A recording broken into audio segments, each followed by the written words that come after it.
नमस्कार, मैं स्वतंत्र कुमार और आप सभी का स्वागत करता हूं आपके अपने चैनल शॉर्ट हैंड टीम पर।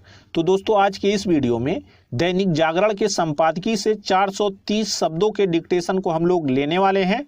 इसे हम दो अलग अलग स्पीड में लेंगे। पहली बार में 80 की स्पीड में, तो दूसरी और आखिरी बार में इसी डिक्टेशन को हम लोग 100 की स्पीड में लेने वाले हैं। अगर आपको इस डिक्टेशन के PDF की ज़रूरत है या इसमें आए हुए महत्वपूर्ण शब्दों के आउटलाइंस को भी जानना चाहते हैं तो आप हमारे टेलीग्राम ग्रुप को जरूर ज्वाइन कर लें। ग्रुप का लिंक इसी वीडियो के ठीक नीचे डिस्क्रिप्शन बॉक्स में आपको मिल जाएगा। तो 80 की स्पीड में आपका डिक्टेशन स्टार्ट होगा 5 सेकेंड के बाद।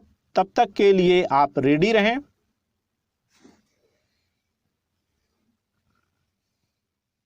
स्टार्ट।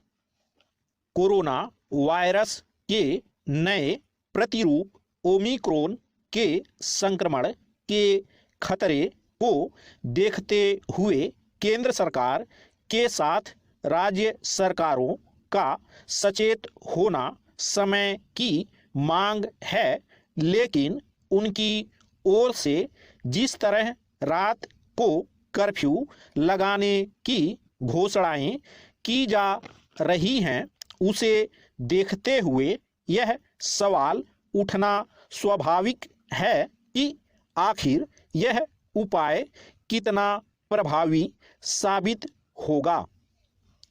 यह सही है कि कोरोना की पिछली लहर के दौरान भी ऐसा ही किया गया था, लेकिन यह कहना कठिन है कि उससे संक्रमण के प्रसार को रोकने में सफलता मिली थी।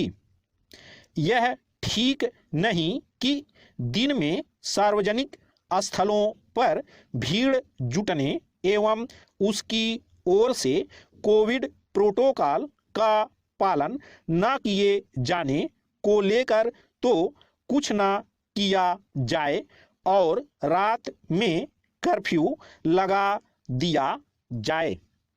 सर्दी के इस मौसम में जब रात को वैसे ही भीड़ भाड़ कम हो जाती है, तब कर्फ्यू लगाने से कुछ विशेष हासिल होने की उम्मीद कम ही है। वैसे भी ऐसा कुछ तो है नहीं कि रात में कोरोना वायरस कहीं अधिक सक्रिय हो जाता है। राज्य सरकारों को रात को कर्फ्यू लगाने जैसे कदम उठाते समय यह ध्यान भी रखना होगा कि उससे आर्थिक व्यापारिक गतिविधियों पर बुरा असर न पड़ने पाए। इसकी अनदेखी नहीं की जानी चाहिए कि ऐसे कदम से सेवा क्षेत्र के प्रभावित होने की आशंका उभर आई है। निसंदेह कोरोना संक्रमण से सतर्क रहने की आवश्यकता बढ़ गई है, लेकिन इसी के साथ यह सुनिश्चित करने की भी जरूरत है कि कोविड प्रोटोकॉल के पालन के तहत आर्थिक व्यापारिक गतिविधियां चलती रहें। एक ऐसे समय जब अर्थव्यवस्था पटरी पर आती दिख रही है, तब सावधानी बरतने के नाम पर ऐसा कुछ नहीं किया जाना चाहिए जिससे उसे धक्का लगे। जितना जरूरी लोगों की जान बचाना है, उतना ही जीविका के साधनों को भी। पैरा। राज्य सरकारों और खासकर विधानसभा चुनाव वाले 5 राज्यों को इस पर भी ध्यान देना होगा कि कहीं चुनाव प्रचार से जुड़ी गतिविधियों को नियंत्रित करने की आवश्यकता तो नहीं।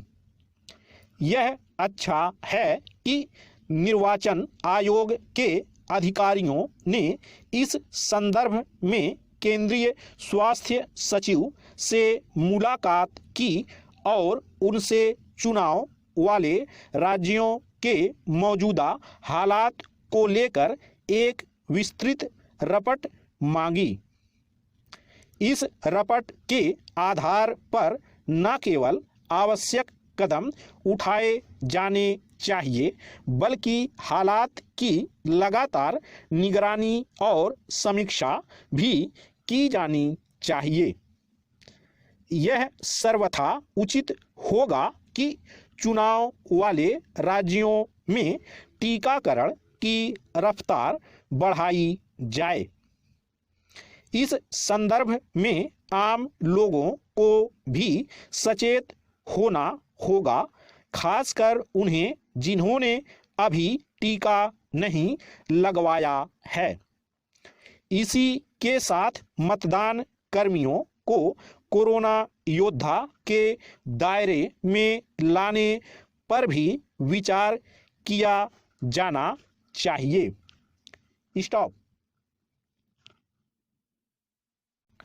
दोस्तों, इसी डिक्टेशन को दूसरी बार में हम लोग 100 की स्पीड में लेंगे और आपका समय स्टार्ट होगा 5 सेकेंड के बाद। तब तक के लिए आप रेडी रहें।